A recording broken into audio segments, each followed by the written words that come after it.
بسم اللہ الرحمن الرحیم جی السلام علیکم۔ مکتب غامدی کی ایک اور نشست میں خوش آمدید۔ یہ سلسلہ گفتگو ان 23 اعتراضات پر غامدی صاحب کے نقطہ نظر کو جاننے کی کوشش ہے۔ اس سلسلے کی یہ 8ویں نشست ہے اور پردہ زیر بحث ہے۔ جو لوگ اس موضوع سے دلچسپی رکھتے ہیں وہ لازماً اس موضوع کو ابتدا سے دیکھیں، کیونکہ بات اس میں آگے سے شروع ہوتی ہے۔ آخری نشست میں غامدی صاحب سے بہت تفصیل کے ساتھ ہم نے سورہ احزاب کا وہ مقام، سورہ احزاب کا وہ پس منظر سمجھنے کی کوشش کی تھی، اور وہ تمام روایتیں ضمن میں جو پیش کی جاتی ہیں پردے کے حوالے سے غامدی صاحب کے سامنے رکھی تھیں۔ بات یہاں تک پہنچ گئی تھی کہ سورہ نور میں غامدی صاحب کے نقطہ نظر کے مطابق مرد و زن کے اختلاط کے وہ کون سے آداب بیان ہوئے ہیں جنہیں وہ بیان کرنا چاہ رہے تھے، اور اس سلسلے کی پہلی جو ہدایت ہے وہ زیر بحث آ چکی تھی۔ غام صاحب السلام علیکم، بہت شکریہ آپ کے وقت کا۔ غام صاحب آپ کو یاد ہوگا آخری نشست میں ہم نے سورہ نور کے حوالے سے اور سورہ نور اور سورہ احزاب کے پس منظر میں کیا فرق ہے، کس طریقے سے احکام دیے گئے، اس کو آپ بیان کر رہے تھے۔ ایک ہدایت زیر بحث آ گئی تھی، اسی کلام کو پیچھے سے جوڑ کے اگر آپ مزید آگے بات بڑھائیں تو۔ یہ بات تو میں نے واضح کر دی تھی کہ یہ سورہ نور ہے جو مجھے، آپ کو، عام لوگوں کو ہدایات دے رہی ہے، اور یہاں کیا بیان کیا جا رہا ہے؟ مرد و زن کے اختلاط کے آداب بیان کیے جا رہے ہیں۔ جی، یہ بات کہاں سے شروع ہوئی ہے؟ یہ بدکاری کی سزا سے شروع ہوئی ہے۔ چنانچہ ہم نے دیکھا کہ جب وہ مضمون ایک خاص جگہ پر پہنچا تو قرآن مجید نے یہ بتایا کہ اب تم لوگ ان آداب کا لحاظ کیا کرو، جب تم گھروں میں جاؤ تو اجازت لے کے جایا کرو۔ اجازت کیسے لینی ہے، اس کے آداب کیا ہیں، وہ ہم زیر بحث لا چکے۔ اس کو استئذان کہتے ہیں۔ اس کے بعد اب مردوں کو خطاب کر کے اور عورتوں کو خطاب کر کے ہدایات دی جا رہی ہیں، اور الگ الگ خطاب کیا ہے۔ جی، یہاں یہ بات بھی میں پھر ایک مرتبہ دہرا دوں کہ یہ جو ہدایات ہیں یہ جس طرح بیوت مسکونہ کے لیے ہیں اسی طرح بیوت غیر مسکونہ کے لیے بھی ہیں۔ اس لیے جن لوگوں نے یہ خیال کیا ہے کہ یہ گھر سے متعلق ہے، ان کی بات قرآن مجید کی روح سے صحیح نہیں ہے۔ قرآن نے یہاں گھروں کا ذکر بھی کر دیا ہے، اور بیوت غیر مسکونہ یعنی یہ ہوٹل، یہ سرائے، یہ دفاتر جہاں پر لوگوں کا ملنا جلنا ہوتا ہے ان کا ذکر بھی کر دیا ہے۔ یہ بتا دیا ہے کہ جو گھر ہے جہاں رہتے ہو وہاں اجازت لے کے جانا ہے اور اس کے آداب کیا ہے۔ یہ بتا دیا ہے کہ جو اس طرح کی جگہ نہیں ہے وہاں اجازت لینے کی ضرورت نہیں ہے۔ اب عورتیں وہاں بھی ہوں گی، عورتیں یہاں بھی ہوں گی، مرد وہاں بھی ہوں گے، مرد یہاں بھی ہوں گے۔ تو جہاں مرد و عورت کے اختلاط کا کوئی مسئلہ پیدا ہوگا وہاں کن آداب کا لحاظ رکھنا ہے۔ تو پہلی چیز بیان ہوئی تھی غض بصر۔ اس پر ہم نے بہت تفصیل کے ساتھ یہ سمجھا کہ غض بصر کا مطلب کیا ہے، یعنی آنکھوں کو بچا کے رکھنا ہے، آنکھوں میں آوارگی نہیں ہونی چاہیے، وہ خط و خال کا جائزہ لینے والی نہیں ہونی چاہیے۔ یعنی اس سے مراد یہ نہیں ہے عربیت کی روح سے کہ آپ اپنی آنکھیں زمین پر گاڑ دیں اور ٹھوکر کھا کے گر جائیں۔ یعنی وہ آنکھیں ہونی چاہیے کہ جو شرفاء کی شرفاء پر اٹھتی ہیں۔ ہم اپنی بہنوں کو بھی دیکھتے ہیں، ماؤں کو بھی دیکھتے ہیں، ہم اپنے بزرگوں کو بھی دیکھتے ہیں، تو جو نگاہیں شرم و حیا کے ساتھ بات کرتی ہیں، جن میں آوارگی نہیں ہوتی، وہ نگاہیں ہونی چاہیے۔ اسی ہم نے تفصیل کر دی۔ اور رسالت مآب صلی اللہ علیہ وسلم نے اپنے عمل سے بھی اس کی تعلیم دی کہ جب نگاہ بہک رہی ہو تو پھر چہرہ موڑ لینا چاہیے۔ چنانچہ وہ آخری واقعہ جو پیش آیا اور روایتوں میں بیان ہوا ہے حجۃ الوداع کے موقع پر کہ ایک صحابی رسالت مآب صلی اللہ علیہ وسلم کے پاس کھڑے ہوئے ایک خوبصورت عورت کو اس طرح دیکھ رہے تھے جس طرح دیکھنا نہیں چاہیے، تو رسول اللہ صلی اللہ علیہ وسلم نے ان کا رخ موڑ دیا۔ بعض روایتوں میں آتا ہے 3 دفعہ انہوں نے دیکھا، آپ نے 3 دفعہ موڑ دیا۔ یا وہ بار بار دیکھ رہے تھے تو آپ نے ان کا رخ موڑ دیا۔ تو غض بصر کا مطلب یہ ہے، یعنی آپ کی نگاہ میں حیا ہونی چاہیے، آپ کی نگاہ آوارہ نہیں ہونی چاہیے، آپ کی نگاہ خط و خال کا جائزہ لینے والی نہیں ہونی چاہیے، وہ ایک شریف النفس انسان کی نگاہ ہونی چاہیے، مرد ہے تو اس کی بھی، عورت ہے تو اس کی بھی، دونوں کو ہدایت کی۔ اس کے بعد ہم یہاں پہنچے تھے کہ دوسری ہدایت حفظ فروج کی ہے۔ چنانچہ اب ہم قرآن مجید میں اس مقام کو بھی دیکھ لیتے ہیں جہاں یہ چیز زیر بحث ہوئی ہے۔ جی، آپ کو یاد ہوگا کہ اس میں بات شروع یہاں سے ہوئی تھی کہ اے پیغمبر اپنے ماننے والوں کو ہدایت کرو، کل للمومنین یغضوا من ابصارہم ویحفظوا فروجہم، یعنی مومن مردوں کو، اچھا پہلے مردوں کا ذکر، پہلے ان کو خطاب کیا۔ اے پیغمبر اپنے ماننے والوں کو، اس میں مومنین کا لفظ ہے، اور چونکہ مومنین کے مقابل میں مومنات آیا ہے آگے تو اب یہ مردوں کے لیے خاص ہو گیا۔ ویسے تو عربی زبان میں اگر آگے عورتوں کا ذکر نہ ہوتا تو یہ سب کے لیے تھا، حکمن شامل تھے، لیکن قرآن مجید نے یہاں تصریح کر دی ہے اس بات کی کہ وہ عورتوں کو بھی یہی حکم دے رہا ہے، مردوں کو بھی یہی حکم دے رہا ہے۔ تو ارشاد فرمایا کہ اپنے ماننے والوں کو ہدایت کرو کہ ان گھروں میں عورتیں ہوں تو اپنی نگاہیں بچا کر رکھیں۔ کون سے گھر؟ خواہ وہ رہنے کے گھر ہیں، خواہ وہ بیوت غیر مسکونہ ہے، دفاتر ہیں، سرائے ہیں، وہ جگہ ہیں کہ جہاں ملنا جلنا ہوتا ہے، اپنی نگاہیں بچا کر رکھیں۔ ہم اس کی وضاحت کر چکے۔ دوسری ہدایت کیا ہے؟ اور اپنی شرمگاہوں کی حفاظت کریں۔ شرمگاہوں کی حفاظت کریں، یہ بڑی غیر معمولی تعبیر ہے۔ یہ بیان ہی اسی طریقے سے آگے عورتوں کے لیے بھی استعمال ہوئی ہے۔ اچھا، تو یہاں فرمایا ہے کہ ذالک ازکی لکم، ذالک ازکی لہم ان اللہ خبیر بما یصنعون، یہ ان کے لیے زیادہ پاکیزہ طریقہ ہے۔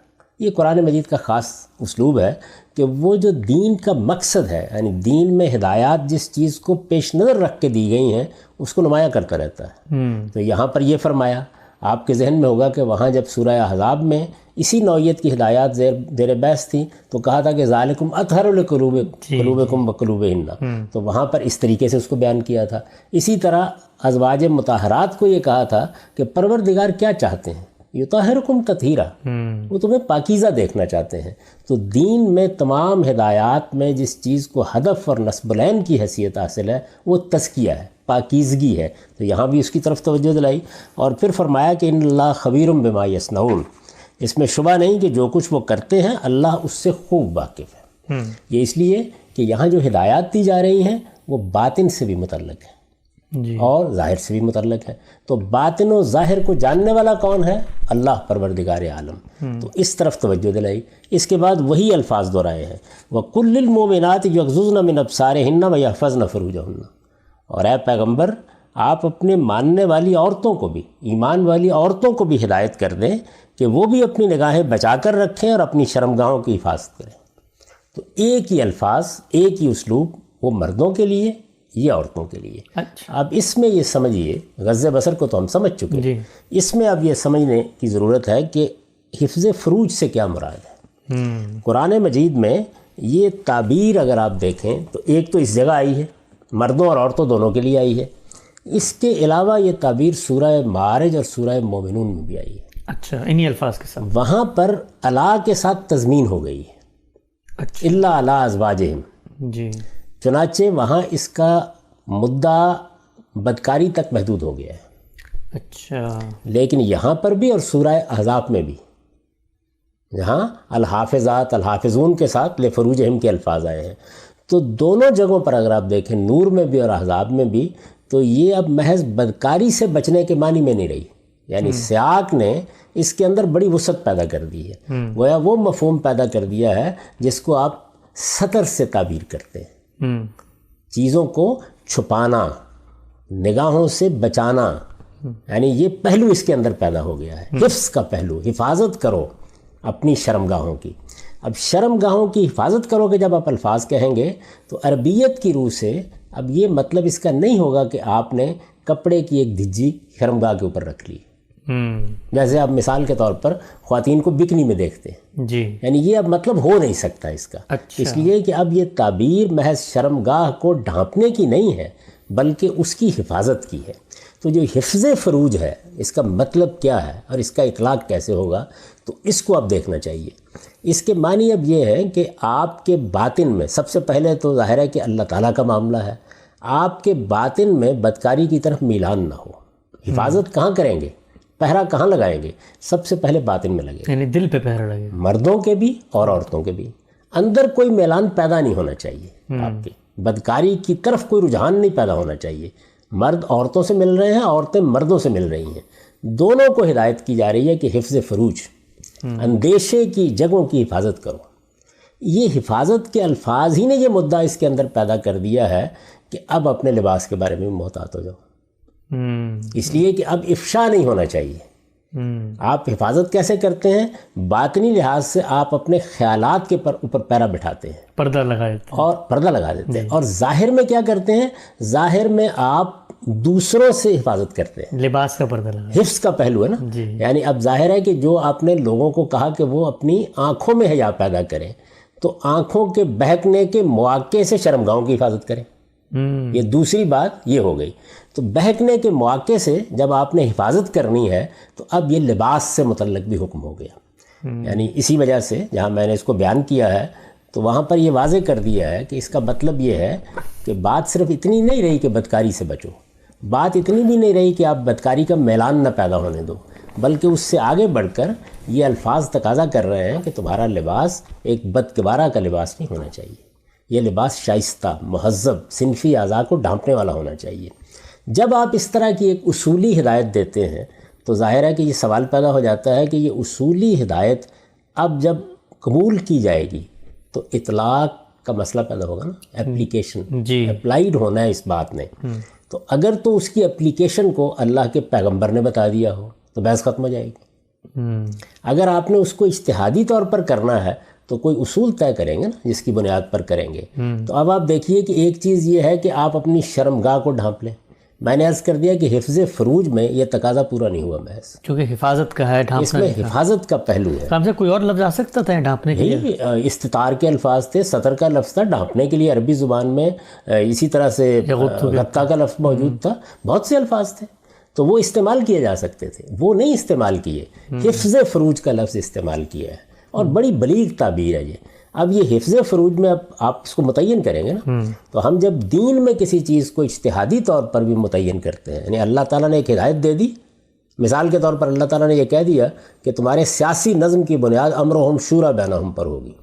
اب جب اس کا آپ اطلاق کریں گے کسی معاشرے کے اوپر تو وہ اجتہادی اطلاق ہوگا، لیکن اس اجتہادی اطلاق کا کوئی پرنسپل طے کریں گے نا پہلے، کیسے کرنا ہے آپ نے، یعنی حفظ کو کیسے متعین کیا جائے. تو میں نے عرض کیا تھا ایک تو اس کا باطن ہے کہ شرمگاہوں میں کوئی میلان نہیں پیدا ہونا چاہیے.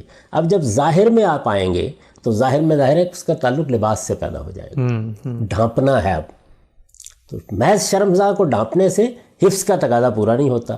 حفظ کا تقاضا پورا ہوگا تو آپ کو لازمی طور پر کچھ مراحل میں اس بات کو سمجھنا پڑے گا. اور یہ دین کے سبع احکام میں. اچھا، کیسے؟ یعنی جب آپ دین میں کوئی حکم دیتے ہیں تو ایک تو اس کا وہ پہلو ہوتا ہے جس میں وہ چیز متعین ہو کر فرض ہو جاتی ہے، واجب ہو جاتی ہے، لازم ہو جاتی ہے. پھر اس کے بعد اس کی بہتر صورتیں ہوتی ہیں. اسی سے دین میں دو اصطلاحات وجود میں آئی ہیں، فرض و واجب، آپ کہتے ہیں نا یہ نماز فرض ہے، اور مستحبات، پسندیدہ چیزیں. تو یہاں اب حفظ فروج میں جو اصولی بات کہی گئی ہے اس میں ہمیں دونوں چیزوں کو متعین کرنا ہوگا.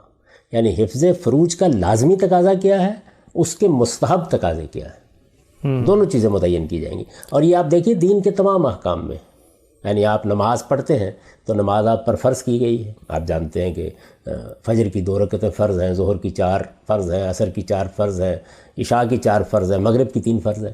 لیکن اس کے ساتھ آپ نوافل پڑھتے ہیں، یہ مستحبات ہیں، پسندیدہ چیزیں ہیں. اسی طرح کا معاملہ روزے میں ہے. رمضان کے روزے فرض کیے گئے ہیں لیکن آپ ایام 20 کے روزے رکھتے ہیں، دوسرے بعض روزے رکھتے ہیں، نفل روزے. گویا ایک طریقے سے وہ استحباب ہے، وہ بہتری ہے جس کو آپ اختیار کرتے ہیں. اسی طریقے سے آپ الٹ کر دیکھیں تو دین میں جو چیزیں ممنوع قرار دی گئی یعنی حرام قرار دی گئی ہیں، ان کے ساتھ بہت سی چیزیں حرام تو نہیں ہیں لیکن ناپسندیدہ ہیں. تو وہاں پر بھی 2 مراحل پیدا ہو جاتے ہیں، حرمتیں، مکروہات. یہاں پر بھی 2 چیزیں پیدا ہو جاتی ہیں، فرائض و واجبات اور مستحبات، مطلب پسندیدہ چیزیں. اس کو آپ اصول کے لحاظ سے ذہن میں رکھیے گا. ٹھیک.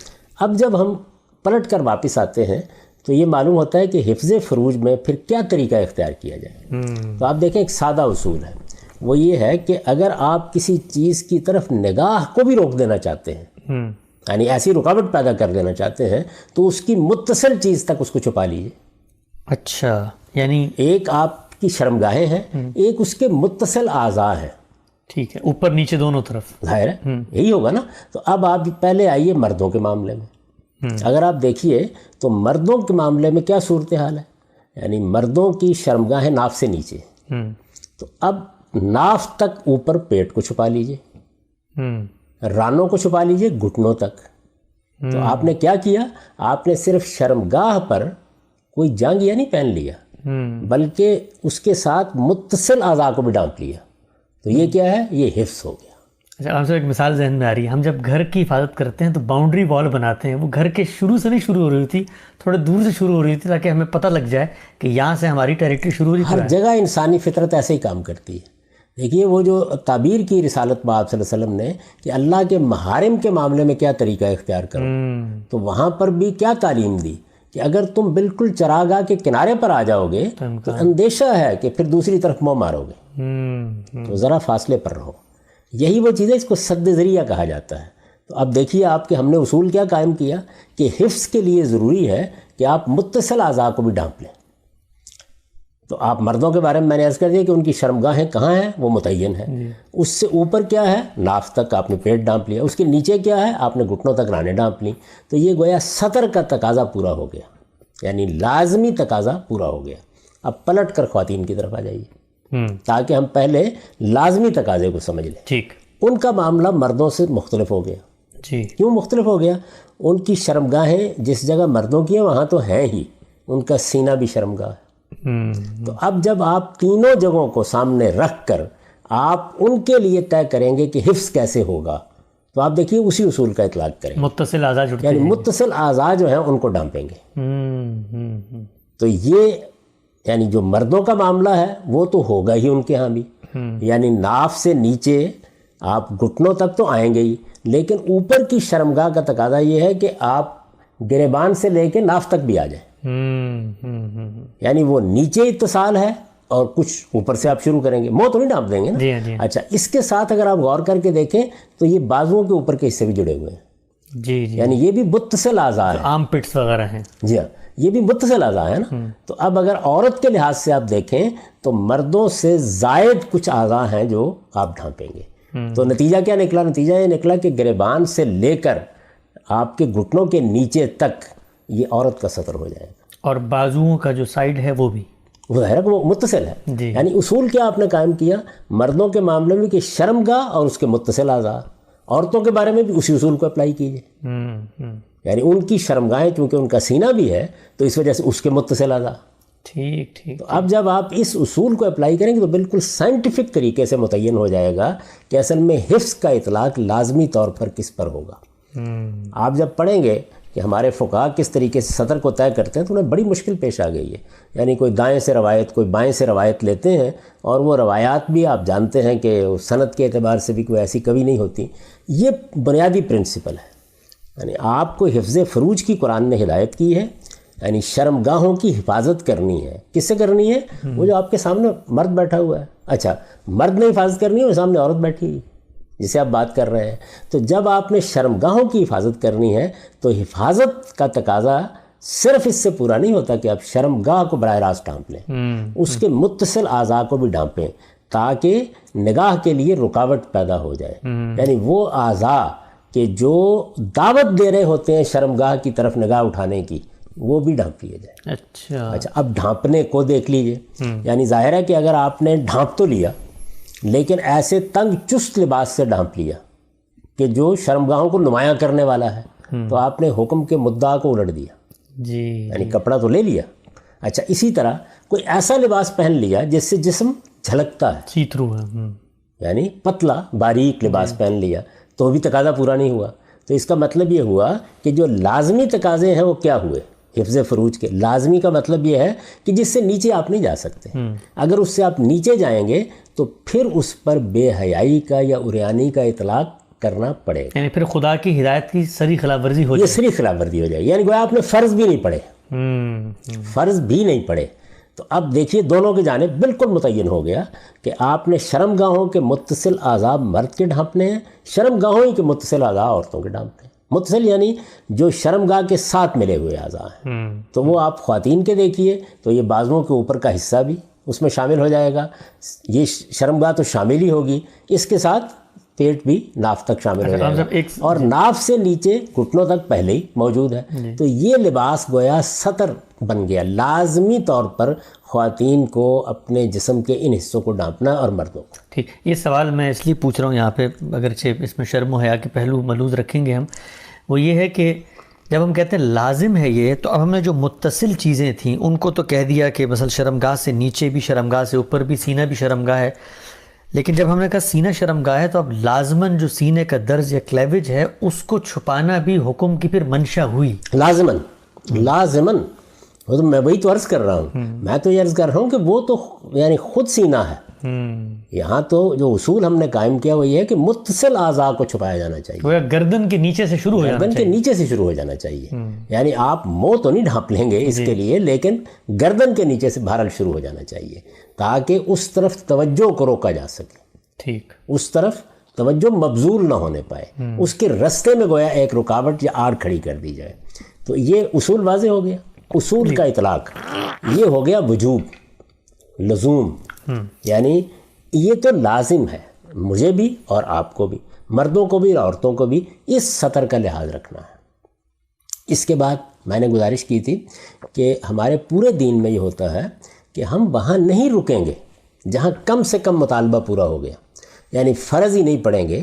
ہمیں تعلیم دی گئی ہے کہ اس کے بعد آدمی کو دین کے حکم کے امتثال میں تھوڑا سا آگے بڑھنا چاہیے. یعنی اب یہ لازم تو نہیں رہا. آپ جانتے ہیں کہ رسالت مآب صلی اللہ علیہ وسلم کے پاس ایک بدو نے آ کے پوچھا تو آپ نے بتایا یہ فرائض ہے.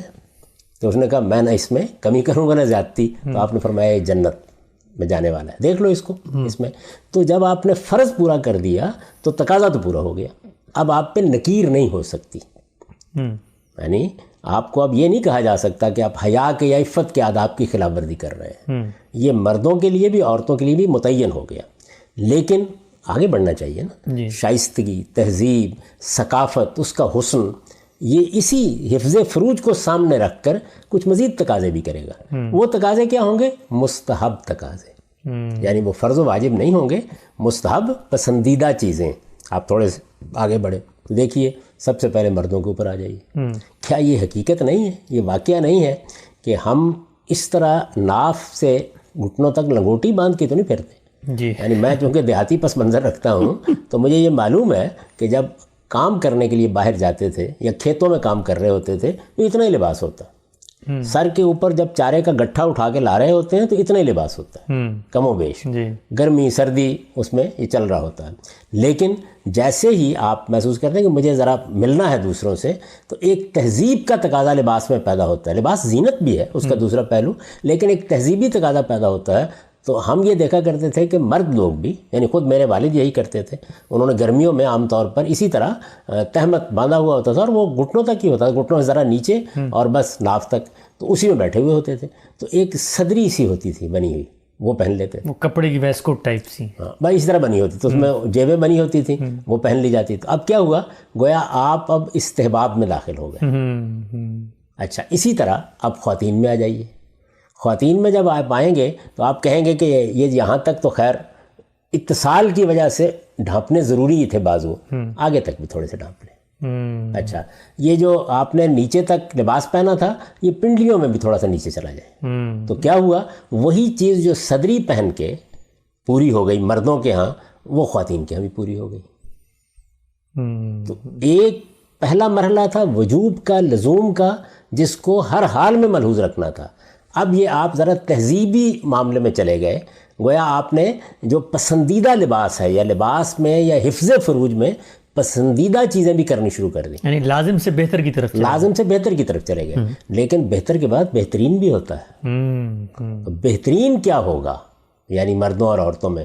تو آپ اس بات کی تائید کریں گے کہ بھائی بہترین کا بھی ہمیں فطری شعور حاصل ہے. یعنی ہم کیا ہر موقع کے اوپر ایک صدری پہن کر اور نیچے تہمت یہاں تک باندھ کر ہی جاتے ہیں؟ نہیں، اب پورا لباس آ جاتا ہے. تو پورا لباس آپ اندازہ کیجئے کہ مردوں کا کیا ہوگا. بھائی ایک پورا قمیص پہنیں گے، نیچے کو پاجامہ پہنیں گے، کو پتلون پہنیں گے. اچھا، تہمت بھی باندھنا ہے تو ذرا نصف ساق تک نیچے چلا جائے گا. اور آپ جانتے ہیں کہ اس سے پہلے تو مرد عام طور پر سر بھی ڈھانپتے تھے. یعنی پورا لباس سمجھا ہی اس کو جاتا تھا. ہماری تہذیب میں آج سے 50-100 سال پہلے تک صورتحال یہ تھی کہ آپ بزرگوں کے سامنے گھر میں سر ڈھانپے بغیر بھی نہیں جاتے تھے. 50 سال تو اب یہ جو پورے لباس کا تصور آتا ہے تو یہ پورے لباس کا تصور کیا ہے؟ یہ اب زینت بھی اپنے اندر رکھتا ہے اور استحباب کا پہلو بھی رکھتا ہے. تو استحباب کی بہترین صورت کیا ہوگی کہ آپ نے پورا لباس پہن لیا. میں یہ مردوں کی بات کر رہا ہوں. تو 3 مراحل پیدا ہو گئے. یعنی مردوں کے لیے وجوب کا دائرہ کیا تھا؟ ناف سے گھٹنوں کے نیچے تک یہ سطر تھا، لازم تھا، یہ ہر حال میں ڈھانپنا ہے.